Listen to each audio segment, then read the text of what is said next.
ભરૂચ જિલ્લાના જંબુસર તાલુકાના કાવી ગામમાં ચોમાસાની વચ્ચે યુરિયા ખાતરની અછતને લઈને ખેડૂતોમાં ભારે રોષ જોવા મળી રહ્યો છે। કાવી જીન ખાતે યુરિયા મેળવવા માટે મોટી સંખ્યામાં ખેડૂતો વહેલી સવારથી લાંબી કતારોમાં ઊભા રહ્યા હતા, પરંતુ પૂરતો જથ્થો ન હોવાના કારણે અનેક ખેડૂતોને ખાતર વિના જ પરત ફરવું પડ્યું હતું। ખેડૂતોનું કહેવું છે કે હાલ પાકની વૃદ્ધિ માટે યુરિયા અત્યંત જરૂરી છે અને સમયસર ખાતર ન મળે તો ઉપજ પર સીધી અસર પડી શકે છે। સ્થાનિક ખેડૂતોનો આક્ષેપ છે કે વિસ્તારની જરૂરિયાતની સરખામણીએ ઓછો જથ્થો ફાળવવામાં આવે છે, જેના કારણે દર વર્ષે ચોમાસાની સિઝનમાં આવી સ્થિતિ સર્જાય છે। ખેડૂતોએ સરકાર અને સંબંધિત તંત્રને પૂરતો યુરિયાનો જથ્થો ઉપલબ્ધ કરવાની માંગ કરી છે। યુરિયા ખાતરની ખૂબ જ અછત હોવાથી ઘણા બધાના ફોન આવી રહ્યા હતા।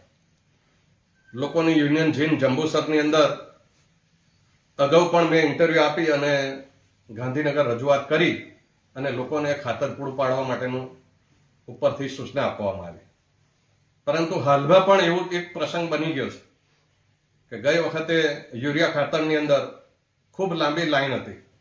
ઘણા ખેડૂતોને મળ્યું છે અને ઘણા ખેડૂતોને સાંજ પડતા 8-9 વાગે બધાને ટોકન આપવામાં આવ્યું ને એવું કીધું કે ખાતર હયાત છે, આવતીકાલે તમને મળશે। એવા જ એક બાકી ખેડૂતો હતા જેને ટોકન આપ્યું તો એ લોકો સવારે ટોકન લઈ ત્યારે અહીંયા ખેડૂતોની જે વલે છે ખાતર માટે આખા જંબુસર તાલુકાના ખેડૂતો અત્યારે યુરિયાની ખાસ જરૂર હોવાથી દરરોજ ધક્કા ખાય છે। તો આ સોસાયટીની અંદર ખાતર તો આવે જ છે, એ બધા ખેડૂતોને ખબર છે।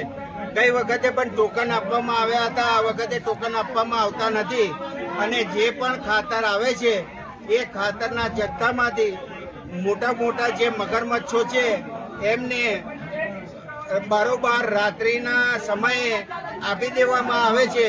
તો આ કલેક્ટર અને પ્રાંત અધિકારી શું કરે છે? અહીંયા મેનેજમેન્ટમાં આ મામલતદારને આ બધાને કોઈ આ